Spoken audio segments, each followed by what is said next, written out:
Our next speaker, Ryan Pinney, is a 5-year MDRT member. Ryan uses innovative technology to drive insurance sales, streamline the application process, and speed up underwriting.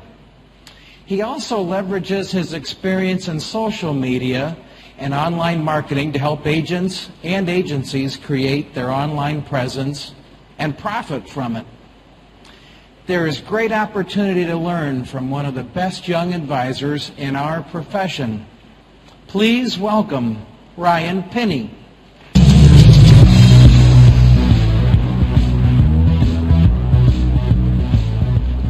Thank you. I'm happy to be here today in beautiful Kuala Lumpur. Today my presentation will focus on 3 main themes. 1, pricing, underwriting, products, and service don't matter. 2, what I do doesn't matter until I make it about the client. And 3, the future of insurance sales is a new sales funnel based entirely on conversion, upsells, cross-sells, and referrals. In 1970, my father began his career as an insurance agent with Prudential. He learned about the products, how to present them to prospects, and what to say if they objected. The system he learned was proven and worked for decades. All he really needed to do was find prospects willing to talk about protecting their families or businesses. As he says, the only people who buy life insurance are people of character who love someone more than they love their money. And while I agree with this statement, a lot has changed. Today, competition for producers and agencies is fierce. Over the past 40 years, our industry has moved away from the value of our products and towards commoditization of our products and services. Unfortunately, these problematic trends are not going away. To make matters worse, the sales and service model of our products has changed too. Technology allows us to do more with less. We have more data, more options, better prices, but we've lost the personal touch that made our industry great. In fact, our industry, specifically how consumers buy our products, is changing faster than we're adapting. While consumers still love someone more than their money, the way they shop, make decisions, and buy has fundamentally shifted. So what's next? The rise of the internet direct marketers changed the value proposition for most consumers. Society doesn't buy products and services face-to-face anymore. Instead, we turn to search engines, mega distributors like Amazon, or recommendations from friends, families, and even strangers. Over the horizon, new technologies are looming that will redefine our industry. Complete sales automation, data mined target marketing, sometimes called big data marketing, and alternate distribution models we can't even envision yet. Imagine Facebook becoming the largest insurance distributor in the world, with 1 billion potential clients who already tell Facebook when they get married, divorced, have a baby, buy a home, get a new job, retire, all without prompting. Now, that's a truly awesome prospecting list. So what are some advisors doing to innovate and accomplish more with less? How are they able to spend more time with their best clients, yet provide the service and support that their most needy and problematic want? Well, the first thing is that they avoid the common traps that many of us fall into. They understand the secret of leveraging technologies and process improvements. More importantly, they understand that pricing, underwriting, products, and service don't matter. Let me say that again. They understand that pricing, underwriting, products, and service don't matter.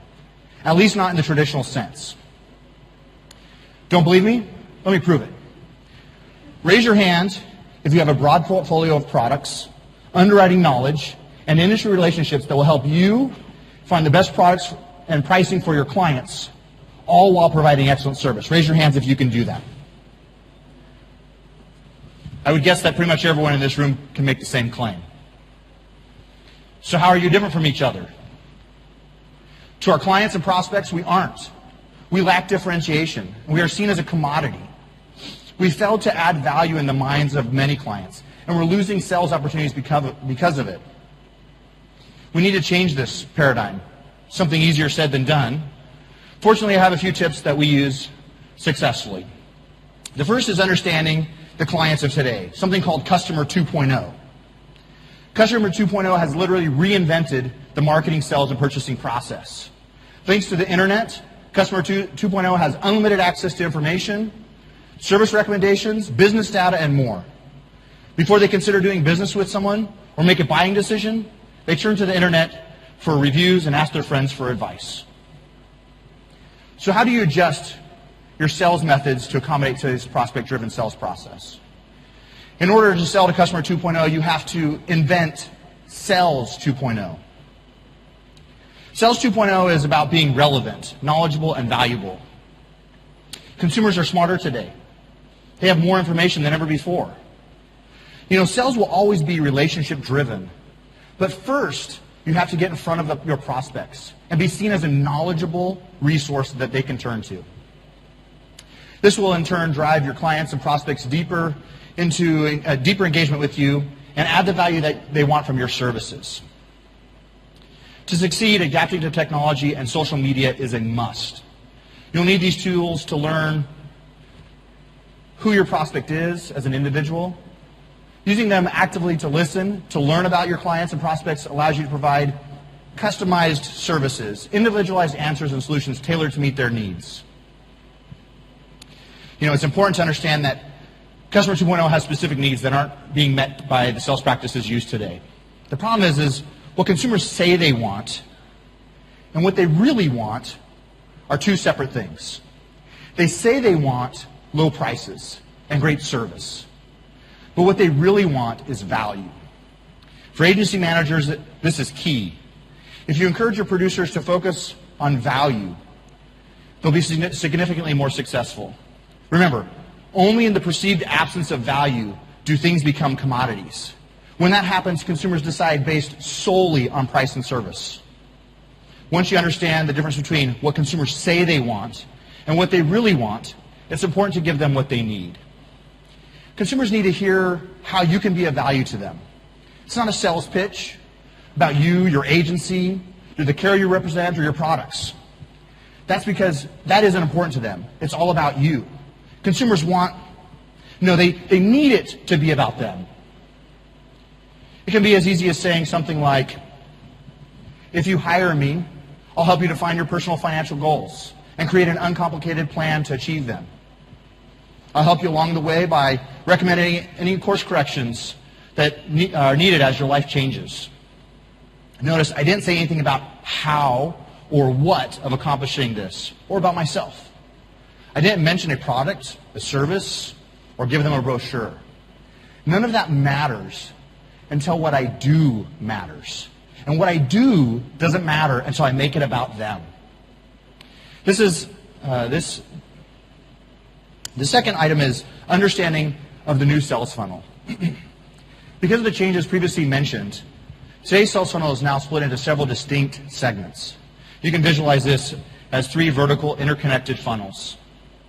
In the past, you could be relatively successful simply by being a good salesperson. Today, you need to be a top-notch salesperson, world-class marketer, and provide elite customer service. I don't know about you, but I'm a decent salesperson, an average marketer, and my customer service isn't anything to brag about.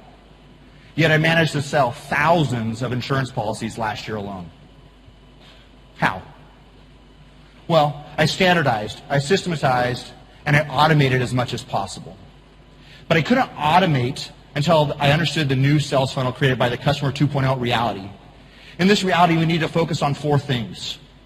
1, conversions. 2, upsells. 3, cross-sells. And finally, 4, referrals. I labeled these key conversion points on the chart in these 4 spots. And these are the natural spots where cross-sells, upsells, conversions, and referrals should be had. So let's talk about these conversion points. These are the key points where prospects or leads transition into an applicant into a customer, and a customer into a client, and then eventually into an advocate. As you look at your practice, you'll likely find that you're doing little or nothing on the top marketing or bottom retention funnels, and instead spending all of your time in the middle or sales funnel. This is really counterproductive to your current sales efforts and extremely detrimental to your future cross-sell and referral efforts. I'm often asked how to generate more leads, including internet leads. And while I think this is a great way to grow your practice, I no longer think it's the best way to maintain a practice, or really to even generate the most valuable leads.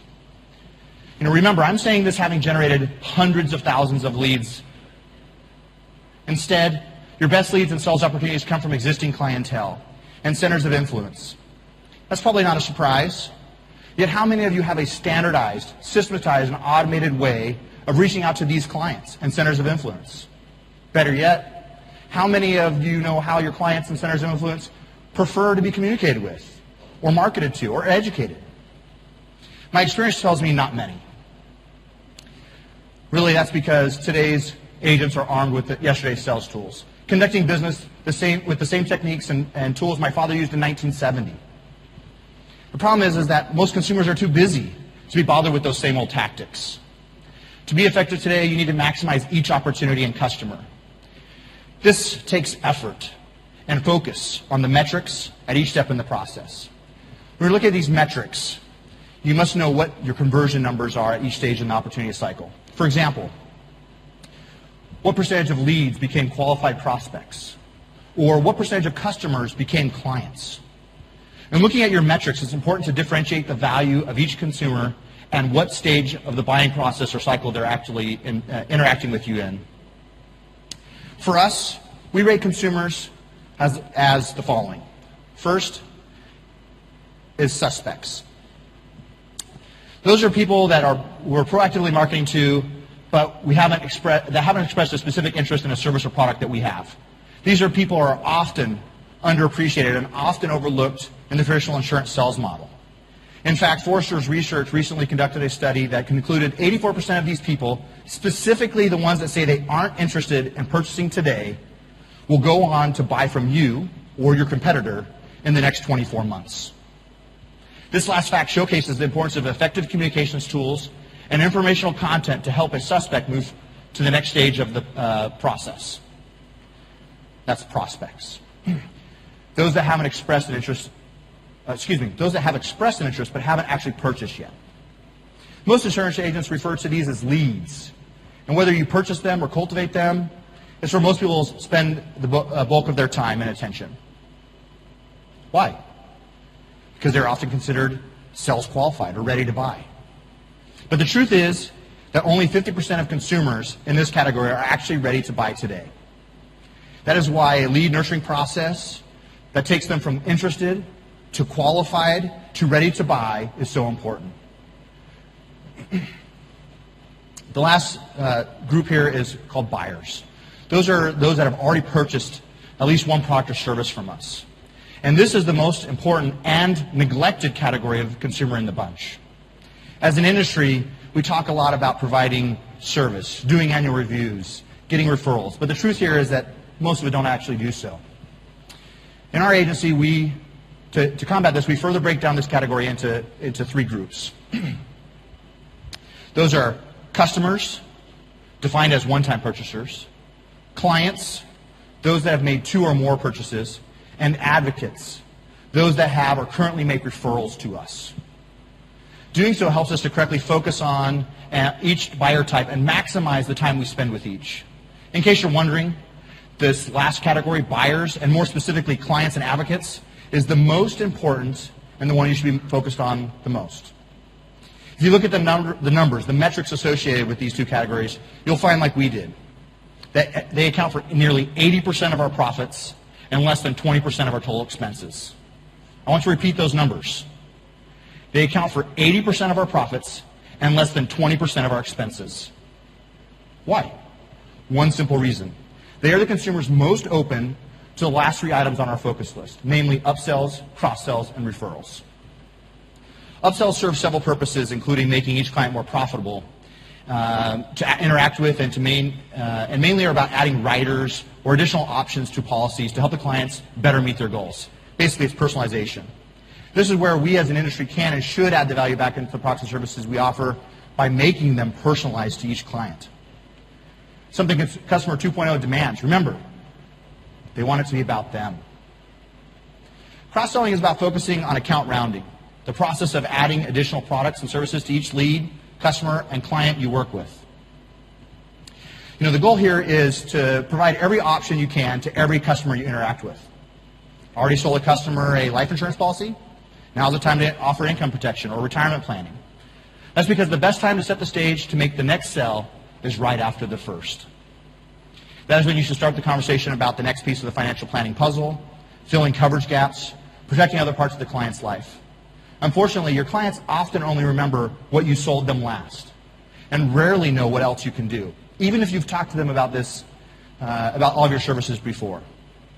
This is because Customer 2.0 only focuses on what's timely and important to them. This is where having a well-thought-out automated marketing and customer nurturing campaign to keep them informed and engaged is critical. Remember, Customer 2.0, you're constantly competing with other sources of information, including competition, for a consumer's attention. To be successful, your information or content must be relevant and stand out. To get the most out of your marketing efforts, follow these guidelines. Now, I need to make a disclaimer here. I did my best to include only practices and tools you can actually use, but not all of them are going to be okay with your companies and agencies you work with. I strongly encourage you to check with the appropriate regulatory or compliance department. With any form of marketing, it's critical that they meet the following guidelines. It's got to be customized. Marketing materials that don't apply to your recipient's demographic or personal situation are irrelevant. Don't waste your time, and more importantly, don't waste theirs. It's visual. Consumers are marketed to all day long, from mobile ads to television commercials to Facebook posts. It's important to use images to stand out from the crowd. Studies have actually shown they are significantly more memorable than text. It needs to make a connection.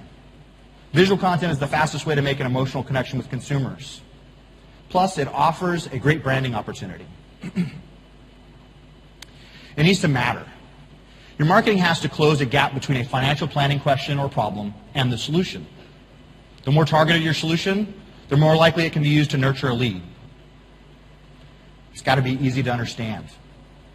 To explain a complicated subject, try step-by-step visual guides, similar to the ones you find when you buy a new TV, computer, or camera. This is a natural point where many of you start thinking about using social media, blogs, email, as a delivery message, as a delivery vehicle for your message. A few quick tips about social media. And I'm only going to cover these here quickly. I actually will talk more about social media specifically in the connection zone this afternoon. First, it's a great communications tool, but it's an even better research tool. For example, if a client just announced they're expecting a child on Facebook, you can use that opportunity to call and congratulate them, to drop a subtle hint about updating their financial planning. Second, it can be a great tool for creating rapport with clients. Use it to identify what's important to them, where they went to university, recent vacation spots, a favorite sports team. I'm not suggesting that you pretend to be interested, but if you have things in common, make sure you bring them up in conversations. Third, it's hands down the best referral tool you have at your disposal. The reality is that most of our clients have no idea what type of referrals we want, so they don't give us any. That's why I make it easy for my clients by providing them with a targeted list of prospects I want to be referred to. I do this by looking at their social media connections, creating a list of prospects I want to be referred to, and then sharing this list with them. For the agency managers in the audience, you should be doing the same thing when looking to hire new agents or employees. You should also use this method to help your producers identify key prospects and new business opportunities in their social networks. Let's talk about the tools of a 21st century producer. These are the tools that will help you drive the future of insurance sales. Okay? These tools demand focus on the metrics, that conversion, cross-sell, upsell, and referrals we already talked about. When used correctly, they allow you to do more with less, spend more time in front of your best clients and prospects, and ultimately make you more successful than your peers. The first thing you need is a database tool or a client relationship management system, often called a CRM. A CRM basically will help you effectively track prospects, leads, and clients. It also allows you to set up automated marketing and lead nurturing campaigns, as well as schedule and track follow-ups. Doing so will help you keep you current in your clients' minds. Second, use as many modes of communication as possible. whether it's email, text messaging, social media, blogging, traditional website, doesn't really matter. How they get the information isn't nearly as important as the fact that they receive it. Third, you'll need to use analytics and data tracking. This information gives you the ultimate edge when dealing with customers. It tells you things like which emails they opened, how many times they opened it, how long they spent reading it. You can see which links they clicked on your website and which articles they read. Knowing this information will help you identify specific planning and product interests of each consumer and eliminate any guessing throughout the opportunity cycle. Their online activities, interactions with your content will tell you what they're interested in. By the way, a good CRM will help you accomplish this task as well. In closing, I'd like to bring all this together with two overriding requirements. The first is the need to standardize, systematize, and automate. I mentioned this earlier, but I want to reiterate how important it is. You need to think of everything you do and standardize it so that you or your staff deals with common situations the same way every time. It's like McDonald's. No matter where you are in the world, you know what to expect. They've standardized the menu, the design of the restaurants and stores, employees' uniforms, and what employees say. You need to do the same thing. Next, you need to determine which tasks can be systematized, meaning which tasks can be scheduled or done on a regular basis by anyone based on the standardized instructions you create. We've systematized everything from emails, phone answering protocols, voicemail, client fact-finding, how to conduct annual reviews, client correspondence, the list goes on and on. Once a task is systematized, you can move to automation. This is where using technology, things like a CRM system, to automatically complete the tasks that were previously standardized and systematized is so important. Automation is particularly relevant to your marketing, client communications, sales, meetings, fact-finding, and annual review processes. The second overriding requirement is the rinse and repeat process. For the women in the audience, directions on the back of a shampoo bottle read, for best results, wash, rinse, and repeat. For me, it's a reminder that I need to constantly review my processes, to look for new ways to effectively market, communicate with my clients and centers of influence, and process paperwork. It also helps us to remember that the process of improving is continuous. We need to stay diligent and avoid complacency for the best results. Today's competition may be greater than ever, but you can have the edge, tools and resources that will help you succeed. The edge provided by your participation in MDRT helps you to refresh your business, expand your bandwidth, and power up your network. Take advantage of it. Accomplish more with less work and time by leveraging the knowledge of the three things shared today. 1, pricing, underwriting, products, and service don't matter. 2, what I do doesn't matter until I make it about the consumer. And 3, the future of insurance sales will focus entirely on the metrics of conversion, cross-sell, upsell, and referrals. Doing so will provide your agency with the innovator's edge and allow you to thrive in the 21st century. My name is Ryan Penny. Thank you for letting me share with you today.